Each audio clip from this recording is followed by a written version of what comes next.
The great hall of the Galactic Council was quiet, except for the soft humming of the translation devices. Ambassador Jin Ho sat in the human section, his hands folded on the polished table. Around him, representatives from dozens of alien species listened to the daily reports. Jin Ho had been Earth's voice in the Council for 10 years. He was good at his job. The other species respected him. They thought humans were reasonable people who followed rules and solved problems with words instead of weapons. The Kythera delegate, a tall insect-like being with 6 arms, was speaking about trade routes. Her voice clicked and buzzed through. The translator. "The mining rights in Sector 7 are still being discussed," she said. "We hope all parties will reach a fair agreement." Jin Ho nodded politely. This was how things worked in the Council. Problems were solved slowly, with lots of talking and paperwork. Everyone followed the Harmony protocols. These were the rules that kept peace in the galaxy. When someone broke the rules, they paid fines or said sorry. Sometimes there were trade, bans. It was civilized. It was peaceful. It was the way things had been for over 200 years. Far from the Council station, Captain Bo Ram stood on the bridge of her ship, the Terra's voice.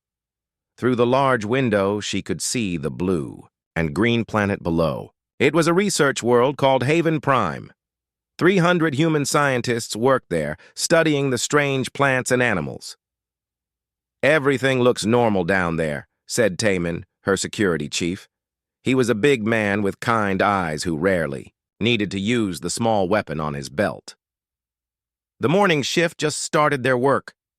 So Young, the ship's engineer, looked up from her control panel. "All systems are running well," she reported. "The planet's weather is calm today. Good conditions for research," Boram smiled. She liked these peaceful missions. Her ship was supposed to be an explorer vessel. It carried scientists and diplomats to new worlds. The Council had rules about what ships could carry weapons, and explorer ships were only allowed basic defense systems. The Terra's voice followed these rules, just like all human ships did. They had simple laser cannons for shooting asteroids and basic shields to protect against space dust. Nothing that could hurt another ship very much. "Captain," the communications officer called out, "we're getting a message from the Veltari fleet." Boram's smile faded a little. The Veltari were a crystalline species that looked like living diamonds. They were beautiful, but they were also known for being aggressive. Their empire was large and powerful. They often pushed smaller species around. "Put them on screen," Boram said. The main display showed a Veltari commander. Its crystal body glowed with different colors as it spoke. "Human vessel, you are in our territory. Leave immediately." Boram checked her star charts. "This is neutral space according to Council maps," she replied calmly. "We have permission to be here." The Veltari's glow turned red with anger. "Council maps are wrong. This system belongs to us now. Leave or face consequences." Taman stepped closer to Boram. His hand moved toward his weapon, but Boram shook her head slightly. "We will report this disagreement to the Council," she told the Veltari. "They can decide who is right." The alien commander made a sound like breaking glass. It might have been laughter. "The Council moves too slowly. We will solve this problem ourselves." The communication ended. Boram looked at her crew. They all had worried expressions. "Should we leave?" So Young asked quietly. Boram thought about it. The correct thing to do was follow Council protocols. Report the incident. Wait for the bureaucrats to make decisions. Let the lawyers argue about who owned what. "We'll stay," she decided. "But keep our shields ready." On the planet below, Dr. Hyojin was collecting samples from a strange blue moss when the first explosions happened. She looked up at the sky and saw bright flashes of light. Her radio crackled with urgent voices. "This is Haven Base to all teams," came the emergency broadcast. Unknown ships are attacking the research stations. Return to base immediately. Hyojin ran toward her transport vehicle, but she was too far away. Above her, she could see the Veltari ships dropping bombs on the human facilities. The explosions were getting closer. In space, Boram watched in horror as the Veltari fleet destroyed everything on Haven Prime. Her ship's weapons were too weak to stop them. The Terra's voice could barely scratch the crystal ship's armor. "They're killing everyone down there," Taemin said angrily. "His peaceful nature was being tested." "I know," Boram replied. Her voice was tight with controlled rage. "Record everything. The Council will need evidence."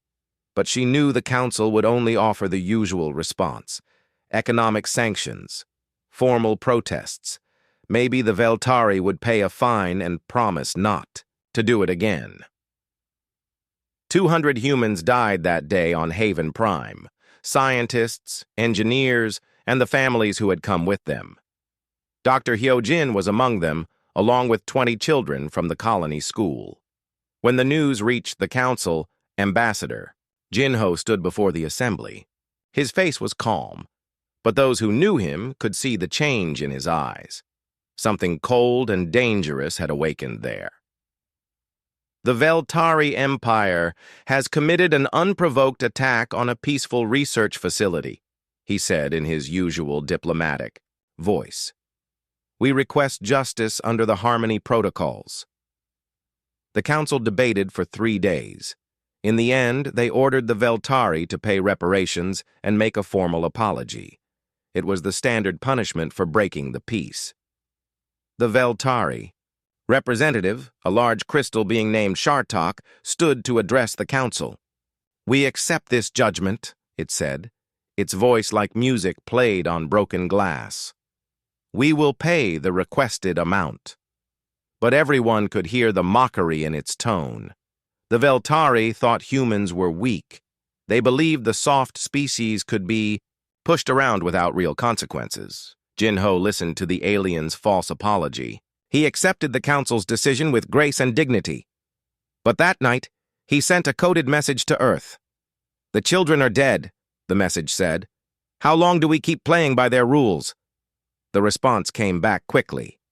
It was just 2 words, but they would change everything. Not long. Across human space, military commanders received new orders. Scientists working on research projects were told to accelerate their work. Ships that had been exploring the galaxy began returning to human worlds. Captain Boram got her new instructions while orbiting a supply station. They looked routine. Begin defensive patrols near human territory. Maintain peaceful contact with other species. Follow all Council regulations. But there was something else in the orders, a small note at the bottom that made her heart race. Phase 1 complete. Prepare for Phase 2. She had no idea what Phase 2 meant, but she had a feeling the galaxy was about to find out. The other species in the Council continued their debates and paperwork. They thought the Haven Prime incident was over.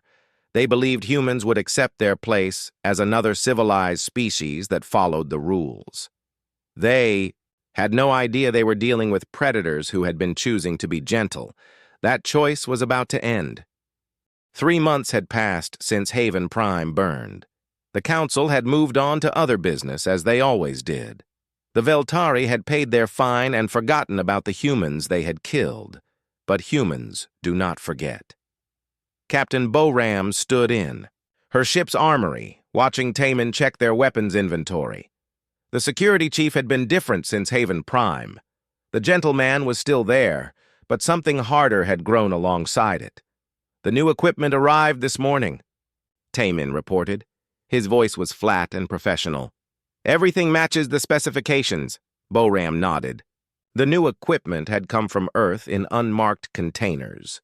According to the shipping papers, it was spare parts for life support systems. But the containers were very heavy for air filters. "And So Young's modifications?" Boram asked. "Complete. She says the ship will perform much better now." Taemin's smile was not pleasant. "Much better." On the planet New Sol, Ambassador Jin Ho walked through the memorial garden where they had planted trees for the Haven Prime victims. Each tree had a small marker with a name and age. Too many of the ages were single digits. His assistant, a young woman named Mi Young, approached carefully. She had learned to read his moods over the past months. Today he seemed especially quiet. "Sir, the council has called another emergency session," she said softly. "What happened this time?" Jin Ho asked, though his tone suggested he already knew it would be bad news. "The Veltari have taken New Harmony Colony. They claim the humans there violated mining agreements." Jin Ho stopped walking. New Harmony was home to 50,000 people. It was one of humanity's oldest settlements outside Earth's solar system. Taken. "How?" he asked. Mi Young's voice was barely a whisper. "Slavery, sir. They've enslaved the entire population." For a long moment, Jin Ho said nothing. He stood among the memorial trees, listening to the wind in their leaves. Then he pulled out his communication device and sent a message to Earth. "The Veltari have crossed the final line," he wrote. "Recommend immediate implementation of Directive 7. The response came back in less than an hour. Jin Ho read it twice to make sure he understood. Directive 7 approved. "You are weapons free. Make them remember why Earth is classified as a death world." At the emergency council session, Jin Ho sat in his usual place. Around him, the other delegates argued about sanctions and diplomatic protests. The Veltari representative, Shartok, seemed bored by the whole discussion. The humans violated our territorial claims, Shartok said when asked to explain. "We have taken them as workers to compensate for our losses." The Kithra delegate clicked angrily. "Slavery is forbidden under council law." "They are not slaves," Shartok replied smoothly. "They are indentured servants working off their debt." Jin Ho listened to the lies and felt something break inside him. 30 years of diplomacy, 30 years of following rules and believing in justice, 30 years of watching predators hide behind paperwork while they devoured the innocent. He stood up slowly. The council chamber gradually became quiet. "Honored delegates," he began in his usual calm voice. "I have served in this council for 10 years. In that time, I have believed that civilization meant following rules, that justice meant trusting in procedures." He paused and looked directly at Shartok. "I was wrong." A murmur went through the chamber. Jin Ho had never spoken like this before. "Today, I formally request permission to implement alternative defensive measures against the Veltari Empire." The council president, a gaseous being called Neth Prime, floated higher in its containment field. "Ambassador, such measures would violate the Harmony Protocols. We cannot approve the use of military force." Jin Ho nodded as if he had expected this answer. "I understand completely. The council's wisdom is beyond question." He gathered his papers and stood to leave. "I hereby request a leave of absence for personal reflection. My government will send a replacement soon." As he walked toward the exit, Shartok called out mockingly, "Running away, little human? Will you cry to your death world while we put your people to work?" Jin Ho stopped at the door and turned back. For the first time in 10 years, he smiled in the council chamber. It was not a diplomatic smile. "You should look up what Deathworld actually means," he said quietly. "We'll talk again soon." Later that day, Captain Boram received a coded transmission. While her ship patrolled near human space, the message was short and simple. Phase 2 authorized. Rules of engagement. There are no rules. Show them what humans really are. Boram called her senior officers to the bridge. Taemin and So Young arrived quickly, along with her navigation officer Kyung Ho and communications specialist Hai Wan. "New orders," Boram announced. "We are no longer playing by council rules." She touched a control panel and the ship around them began to change. Walls slid away to reveal weapon batteries. The life support equipment unfolded into targeting systems. The simple explorer ship shed its disguise like a snake shedding skin. So Young smiled for the first time since Haven Prime. "I've been waiting 3 months to show you this," she said. She activated another system, and the ship's engine note changed to a deeper, more powerful hum. "Our fusion drive was real," she explained, "but it was hiding something much better." Tae-min opened weapon lockers that had been sealed since they left Earth. Inside were devices that looked nothing like the simple tools they had been carrying. "These aren't exactly standard security equipment," he said with satisfaction. All across human space, the same transformation was happening. Merchant ships dropped their cargo pods to reveal warship hulls. Scientific stations activated defense systems that could crack planets. Trading posts became fortresses overnight. The humans had not been building an empire while they followed council rules.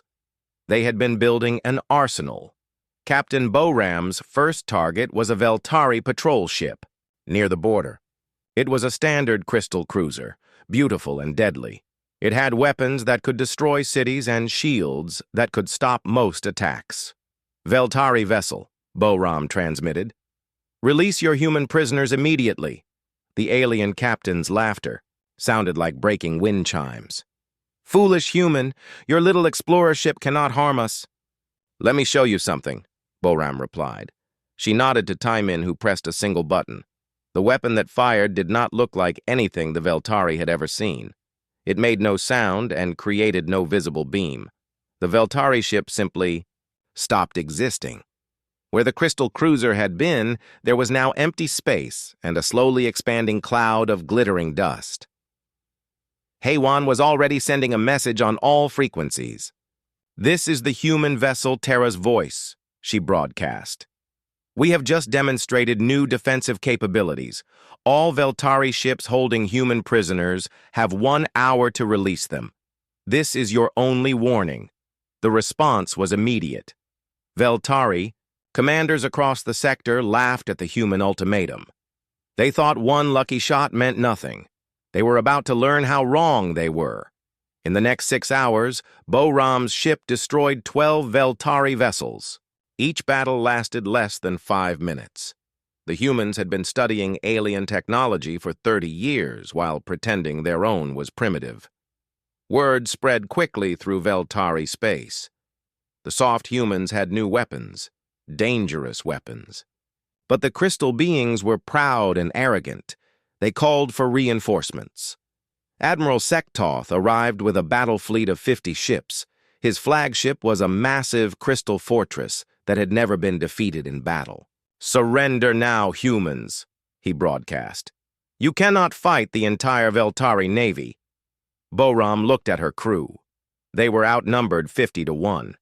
By council rules, they should retreat and call for help, but they were no longer following council. "Rules. All Veltari ships," Boram transmitted back. "This is your final chance. Release all human prisoners and withdraw from human space. You have 5 minutes to comply." Admiral Sektoth's response was to order his fleet to attack. 4 minutes. Later, the Veltari reinforcement fleet was drifting wreckage. Admiral Sektoth's flagship had been cut in half by weapons that seemed to bend reality itself. The surviving Veltari ships fled in panic, broadcasting warnings about human superweapons and impossible technology. But Boram knew the truth. The weapons were not impossible. They were just what humans could build when they stopped pretending to be weak. Across the galaxy, other species began receiving reports of human military actions. Ships appearing from nowhere. Weapons that defied known physics. Tactics that seemed to predict enemy movements. The council called emergency sessions, but Ambassador Jin Ho did not attend. He was already on his way back to Earth. It was time for the galaxy to meet the real human race. The species that had survived on a deathworld by becoming the most dangerous predators in the universe. The species that had chosen to be civilized. That choice was ending. The emergency council session was unlike any in galactic history. Representatives from dozens of species filled the great chamber, all talking at once. Fear hung in the air like smoke. Ambassador Jin Ho walked into the chamber and the noise stopped. He looked different now. Gone was the gentle diplomat who had served for 10 years. In his place stood something that made the other species step back instinctively. He carried a small device that projected holographic images above the chamber floor. The first image showed the remains of Admiral Sektoth's fleet, twisted metal, and crystal fragments floating in space. "You wanted to know how humans fight," Jin Ho said quietly. His voice carried clearly through the silent chamber. "We have been showing you for 30 years. The next image showed human military exercises from 5 years ago. What the Council had thought were scientific demonstrations were actually weapons tests. Plasma cannons disguised as mining tools, antimatter reactors labeled as power generators, ships that could bend space itself. You thought we were weak because we followed your rules," Jin Ho continued. "You were wrong. We followed your rules because we are strong enough to choose restraint." Delegate Neth Prime floated higher in its containment field. "Ambassador, your species has violated every treaty and protocol we have. The Council demands an explanation." Jin Ho smiled, and several delegates actually moved backward. "The explanation is simple. You created a system where predators could hide behind paperwork while they devoured the innocent. We tried to work within that system. We believed in justice through law." He gestured to another hologram, the burning research stations on Haven Prime. "Then you showed us that your justice is worthless, that your laws protect the strong and abandon the weak." The Kithara delegate, Zik 9, clicked nervously. "What do humans want? What are your terms?" "Terms?" Jin Ho laughed, and the sound made everyone in the chamber uncomfortable. "We are not here to negotiate. We are here to inform you of new realities." The hologram changed again. This time it showed human fleets moving through space, not the small explorer ships the Council knew about, but massive warships that seemed to appear from nowhere. "For 30 years, we have been preparing," Jin Ho explained. "While you debated and filed reports, we built weapons. While you held hearings, we positioned fleets. While you trusted in your precious protocols, we planned for the day you would fail us." Captain Boram stood on the bridge of her flagship, watching the tactical display. Around her, a fleet of 200 human warships moved in perfect formation. Each ship was deadlier than anything the galaxy had ever seen. "Admiral," her communications officer reported, "we have reached the Veltari home system." Boram nodded. She had been promoted after her victory against Sektoth's fleet. Now she commanded the entire third human fleet, and her mission was simple: end the Veltari Empire. "Open a channel to their homeworld," she ordered. The massive crystal city that served as the Veltari capital appeared on her screen. Millions of the crystalline beings lived there, their bodies glowing with fear and anger. "This is Admiral Boram of the Human Defense Force," she announced. "You have 1 hour to release all human prisoners and surrender your government for trial. Refuse, and we will demonstrate why civilized species fear deathworlders." The Veltari Emperor, a huge crystal being named Mordak, responded with typical arrogance. "You dare threaten us in our own system? We have planetary shields and defense fleets. Your ships will be destroyed." Boram looked at her tactical officer, a quiet woman named Eunji who had been studying Veltari defenses for months. "Their planetary shields?" Boram asked.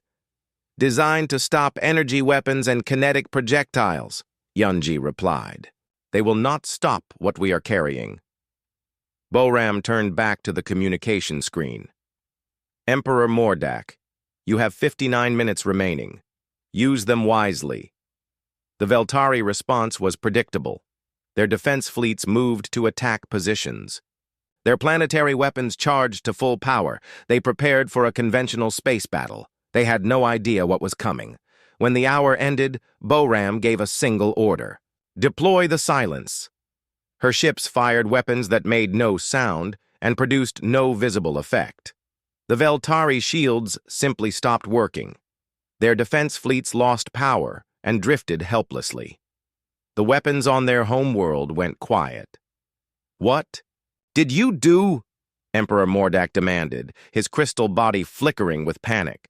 "We turned off your technology," Boram replied calmly. "Every circuit, every power source, every computer system in your empire is now dead. Your ships cannot fly. Your cities have no power. Your weapons will not fire." The truth was even worse than she described. Human scientists had spent 30 years studying how other species built their technology. They had found ways to disrupt any system that was not specifically protected against interference. "You have two choices," Boram continued. "Surrender and face human justice, or sit in the dark until your people starve." It took 3 days for the Veltari to surrender completely. During those days, Boram's ships rescued 50,000 human slaves from crystal mines and work camps. Many of the humans were sick and injured. Some had been tortured. Tai Min, now serving as Boram's security chief, personally arrested Emperor Mordak. The huge crystal being who had once commanded a galactic empire was led away in chains by a single human. Back at the council station, the other species watched the news reports in growing terror. The Veltari Empire, one of the galaxy's major powers, had fallen in less than a week. Human fleets were moving through their territory, liberating worlds and capturing war criminals. Ambassador Jin Ho stood before the council one final time. "The Veltari are finished," he announced. "Their leadership will face trial for crimes against sentient beings. Their worlds will be governed by their own people, under human protection. You cannot simply conquer an entire empire," protested the Drakmari delegate, a proud warrior named Kethsor. "The council will not allow this." Jin Ho turned to face the lizard-like alien. "The council allowed slavery and genocide to hide behind legal procedures. The council failed to protect the innocent from predators. The council is irrelevant." He activated his holographic projector one last time. The image showed human fleets throughout the galaxy, hundreds of ships that had appeared as if from nowhere.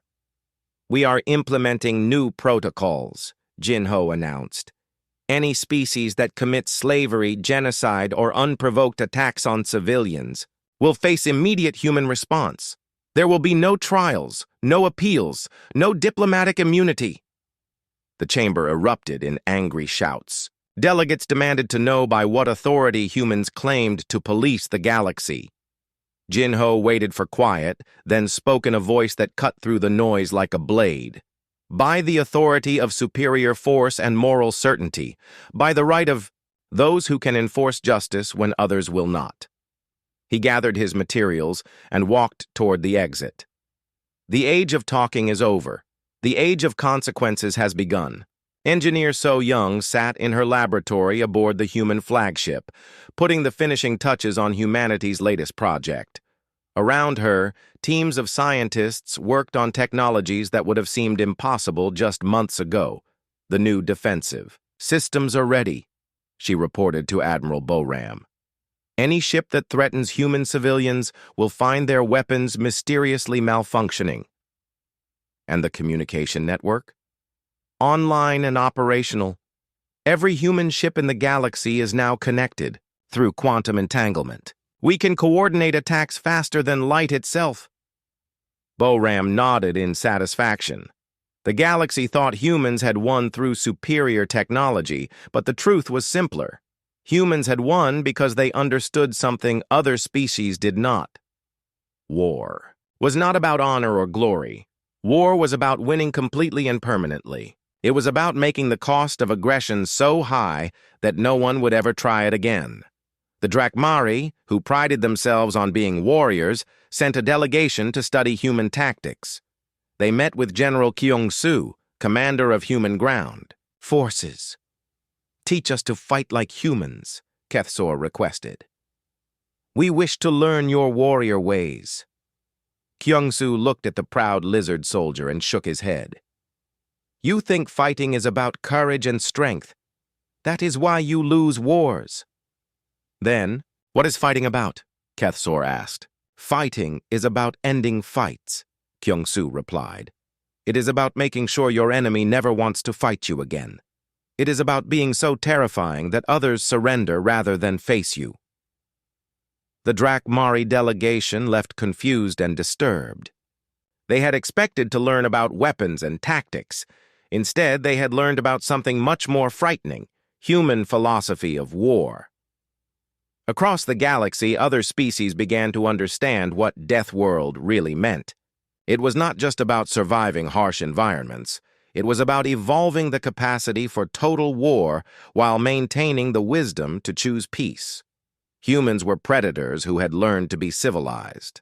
But when civilization failed to protect the innocent, the predators remembered what they truly were. The galaxy would never be the same. 6 months after the fall of the Veltari Empire, the galaxy had learned to be very quiet. No wars had started since the humans began their patrols. Pirate attacks had stopped completely. Even minor border disputes were settled quickly and peacefully. Admiral Boram stood in what used to be Emperor Mordak's throne room, now converted into a courthouse. The crystal walls had been modified to hold projection screens showing evidence of Veltari crimes. Thousands of beings from across the galaxy had come to witness the trials. The defendant is charged with ordering the enslavement of 50,000 humans, Judge Hyosuk read from his documents. He was a stern man who had once been a prosecutor on Earth. How does the defendant plead? Former Emperor Mordak's crystal body flickered weakly. His once bright glow had dimmed to almost nothing during his months in prison. "This court has no authority over me," he said in a voice like cracking ice. "I am royalty. I have diplomatic immunity." Judge Hyosuk looked up from his papers. "You had diplomatic immunity when you were protected by the Galactic Council. The Council is no longer relevant to your situation." In the gallery, representatives from dozens of species watched the proceedings. They had come to see human justice in action. Some were curious, others were afraid, but all were learning. The evidence shows that the defendant personally ordered the capture and enslavement of human civilians, the judge continued. The penalty under human law is life imprisonment with forced labor. Mordak's glow flared briefly with anger. "You cannot enslave me! Slavery is forbidden!" "You will work in the mines you forced humans to dig," Judge Hyosuk replied calmly. "You will experience the same conditions you created for others. This is not slavery, this is justice." The watching aliens murmured among themselves. Human justice was different from anything they had seen before. It was fair but absolute. There were no appeals based on rank or species. Everyone was judged by the same standards. Ambassador Jin Ho had returned to the Galactic Council, but everything was different now. He sat in the same chair, but the other delegates treated him like a dangerous animal that might attack at any moment.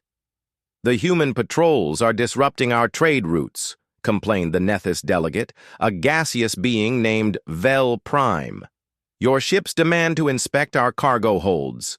We are looking for slaves and weapons," Jin Ho replied simply. "If you are not carrying either, the inspections take only a few minutes." "But some species consider indentured servitude to be legal," protested the Cathera delegate Zik-9. Jin Ho's expression did not change. Human law does not recognize the difference between slavery and indentured servitude. Any being forced to work against their will is considered a slave. Any species practicing such activities will face immediate intervention. The council chamber was much quieter now during debates. No one raised their voice around the human ambassador. They had all seen what happened to those who pushed humans too far.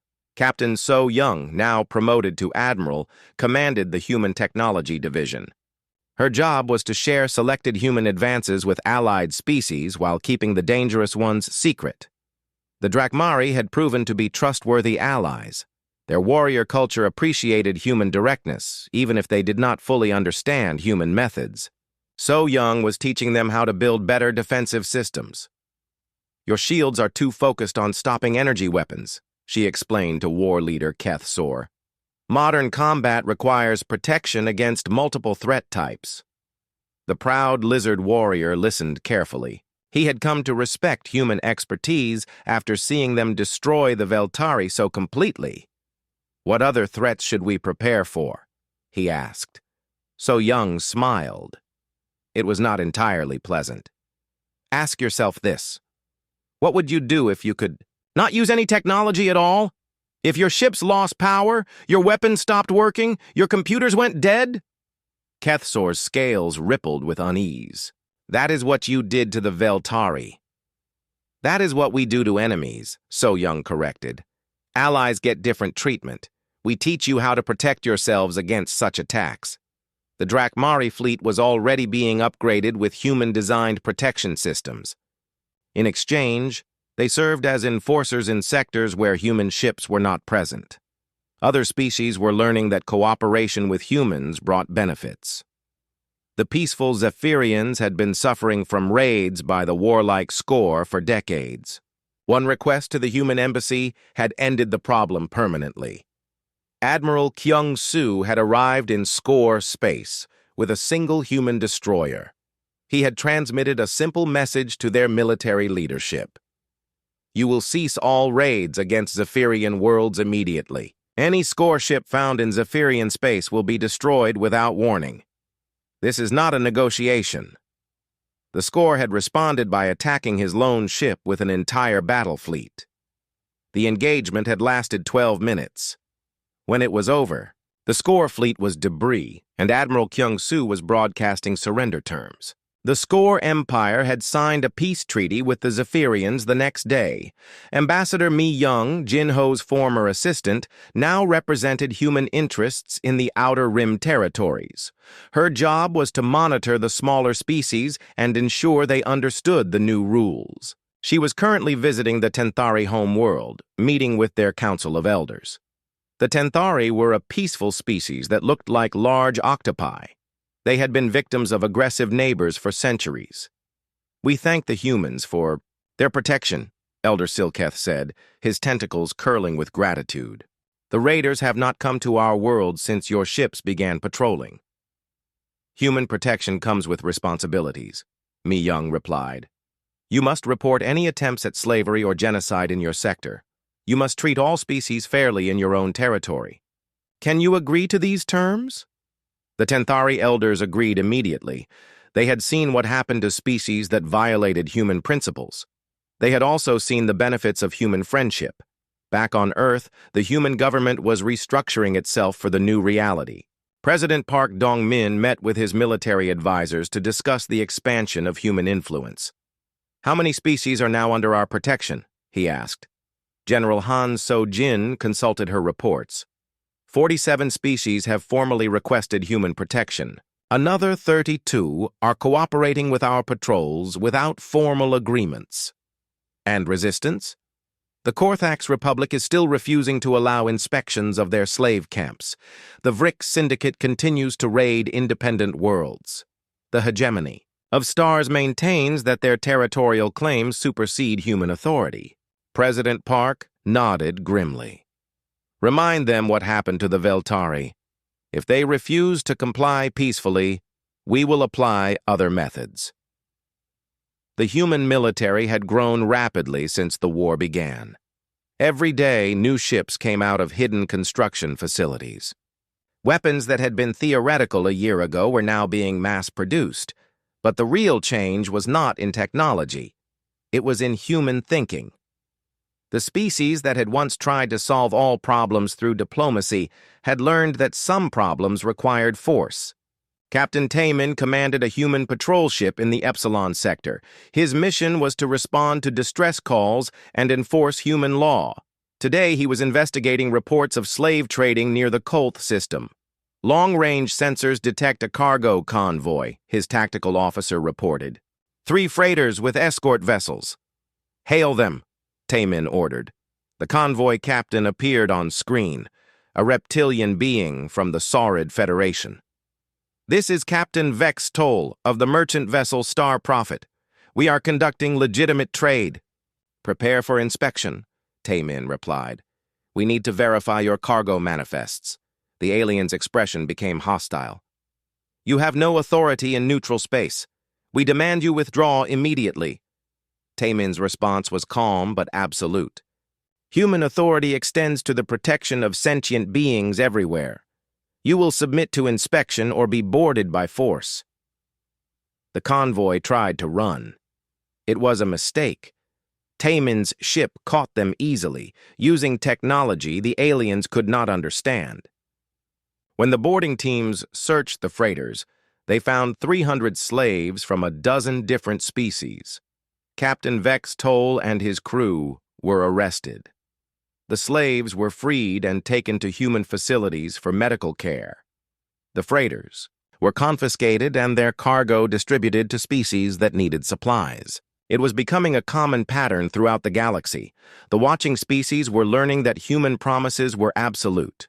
When humans said they would protect the innocent, they meant it completely. When they said slavery would not be tolerated, they enforced it without exception. But they were also learning that human justice was fair. Species that cooperated were treated as equals.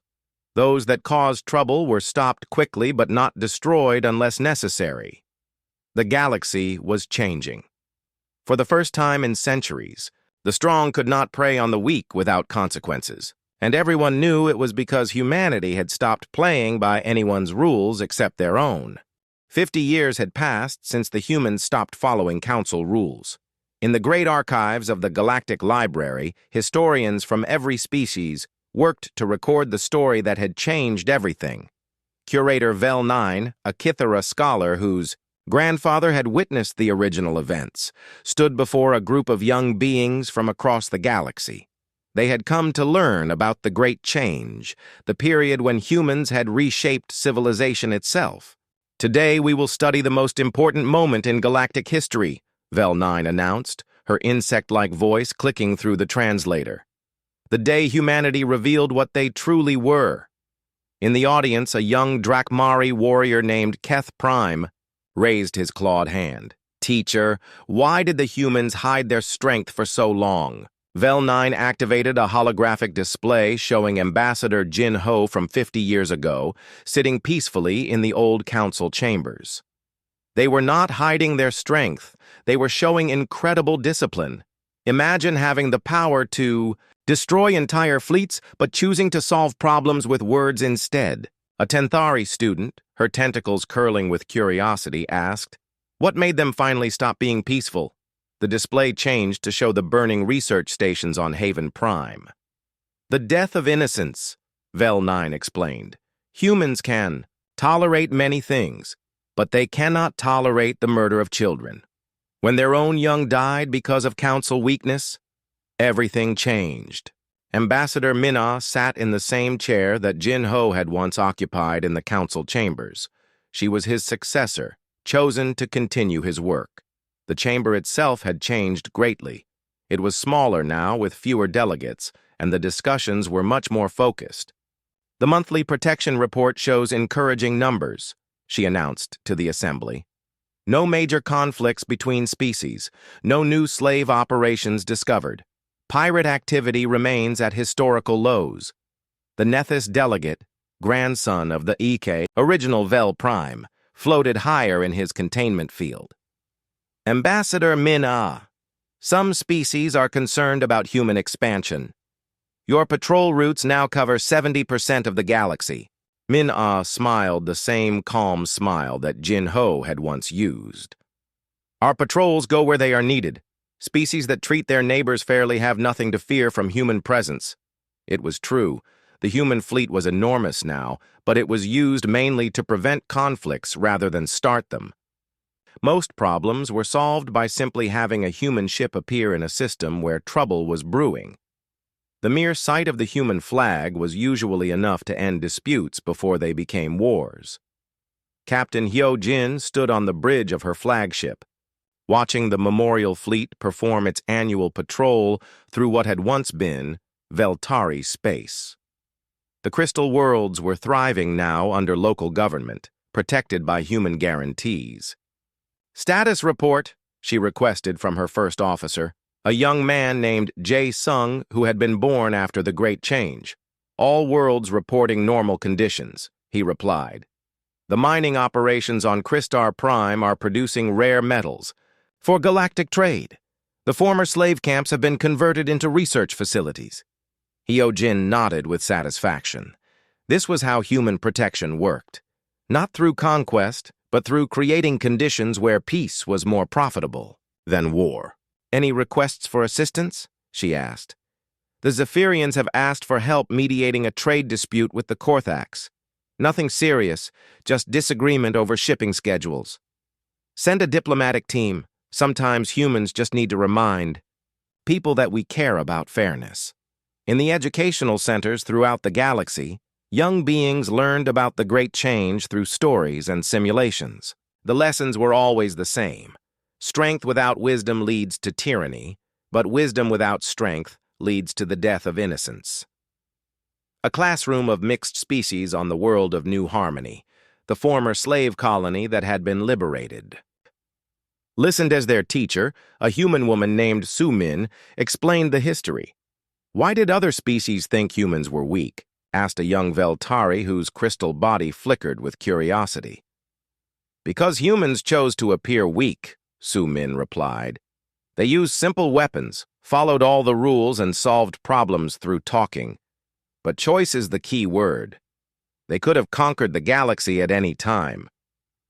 A Drakmari child, scales rippling with excitement, interrupted. My grandfather says humans are the greatest warriors who ever lived. Su-min shook her head gently. Humans are not great because they are warriors. They are great because they chose to be guardians instead. Anyone can destroy. It takes wisdom to protect. The lesson was taught the same way on thousands of worlds. Never mistake human kindness for human weakness. They follow rules because they are strong enough to break them. In the depths of space, Admiral So Young commanded the Human Technology Division from a massive research station.